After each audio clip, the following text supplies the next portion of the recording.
Gemini, hi! Welcome to Mystic Queen PH.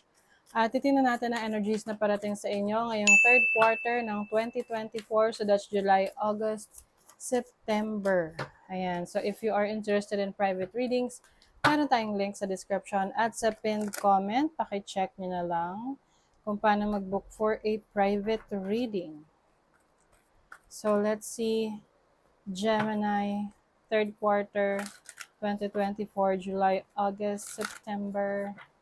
What's up? You have River. River is about forgiveness. O meron kang patatawarin o baka ikaw yung patatawarin. No? So just take however resonates. And then, maaaring yung pwede rin itong sarili mo, no? Minsan, tayo mismo yung nagsa-self-sabotage sa atin. Sinisisi natin yung sarili natin sa mga mistakes natin, sa mga bad decisions natin. But for some of you, finally, you are letting go of that. Pinagpapatawaran mo na yung sarili mo sa mga pagkakamali mo. At natuto ka na doon sa experience mo na yon. Okay? You also have Moth. Moth is associated sa iyong instinct, sa iyong intuition. So I think you're going to be more connected sa higher self mo. Mas malakas yung iyong instinct ngayon.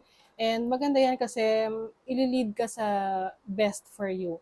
So mararamdaman mo agad if there is something wrong, if there is something na kailangan mong iwasan or kailangan mong gawin. So you are divinely guided.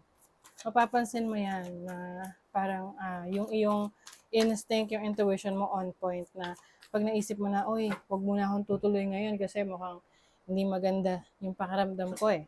So, after nun, you will realize na, okay, tama pala yung decision mo na wag tumuloy. Yung mga ganun, okay? So, let's see, you have Divine Feminine.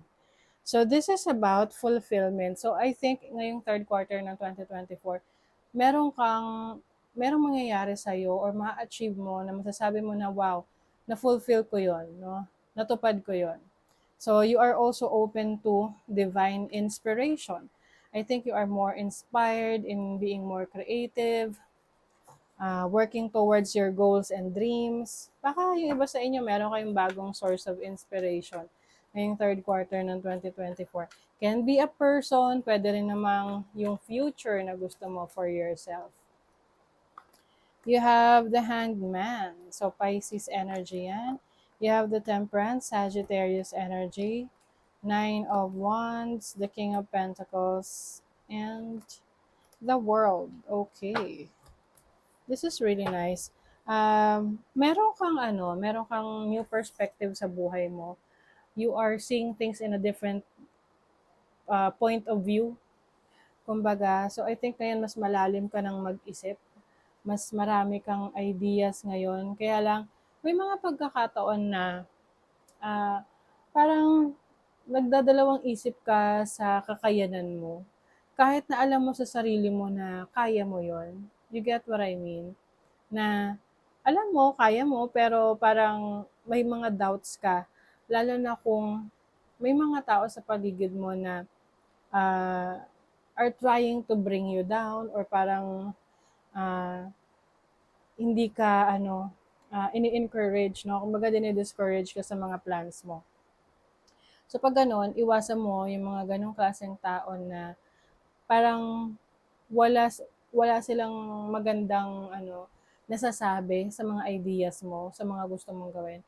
Parang laging nakakontra sa'yo, okay? So, avoid those people kasi yan yung dahilan kaya minsan hindi natin napupurso yung gusto natin kasi nakikinig tayo sa opinion ng iba. Syempre, hindi naman nila talaga alam kung ano yung totoong tayo, no? Totoong kakayanan natin. So, trust yourself, trust your instinct. And with the Temperance here, this is healing, this is bringing balance into your life. I think kung magiging busy ka man ngayong third quarter, marami kang gagawin oh. Pero kayang-kaya mo tong i-handle. You will, of course, nakakapagod, no? Lalo na kung may mga bago kang mga projects na gagawin, trabaho, or responsibilities, pero kaya mo siyang i-handle. You have the Knight of Pentacles and the World. I see you, settling sa a different place. So, yung iba sa inyo pwedeng i-consider nyo na lumipat ng bahay, lumipat ng tirahan, lumipat ng bansa na titirahan, pwedeng migration. So, kumbaga ano naman siya, magra-run naman, tatakbo naman yung proseso na yan. Kaya lang may tendency na medyo maging mabagal siya. Let's say, yung pag-travel mo sa ibang bansa, or parang hindi lang kasi siya travel, lalo na kung ikaw ay immigrant, no? Oo. Siyempre, maraming mga paperworks na kailangan gawin, asikasuhin. So, may mga times na hindi na natin kontrolado na nagpapadelay ng sitwasyon. So, I suggest kung ano yung kaya mong ikontrolin, yun yung dapat i-fulfill mo, ayusin mo, asikasuhin mo na para makabawas na yun sa delays in the future. But definitely, whatever this is, ma-accomplish mo yan ngayong third quarter. Kasi itong the world is about achievement, completion of a project. So kung meron kang project na sinisimulan ngayong third quarter or nung mga nakaraan, bago matapos yung third quarter, you will complete that. You will be able to complete it. Matatapos mo yon. Okay? So let's see sa iyong money, career, finances. So you have the Ten of Swords. So ayun na nga. Ayun, may the World na naman and Eight of Staves. Yes, sobrang busy. Some of you, Gemini, sa trabaho, sa career, or sa business. Kasi it's like parang nag-expand yung horizon mo, nag-expand yung iyong kakayanan. Can be very stressful, pero worth it siya. Okay? Whatever this is that you are working on sa career, sa business, sa finances mo, this is going to be worth it. Kasi you're going to win. Oh, 'di ba? Satisfied ka, masasatisfy ka sa resulta ng trabaho mo, ng business mo, ng career mo, ano man tong project mo.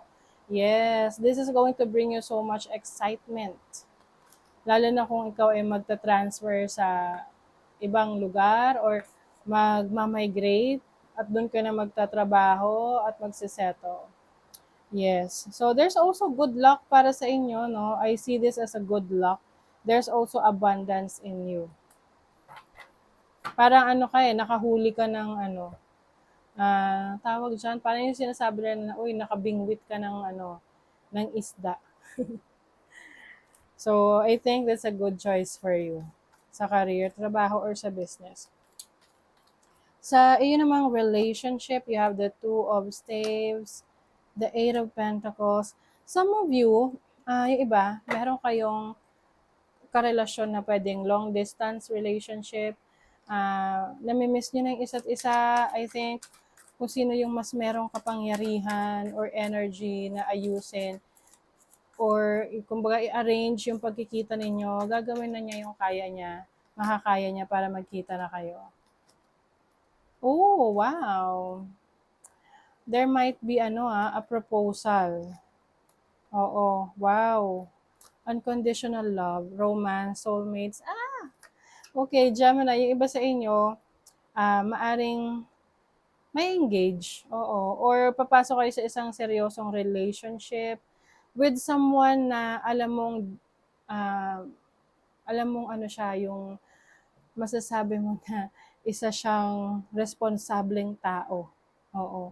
Hindi to yung parang laro-laro lang, happy-happy lang, hindi ganon. So this is a serious commitment, a serious relationship.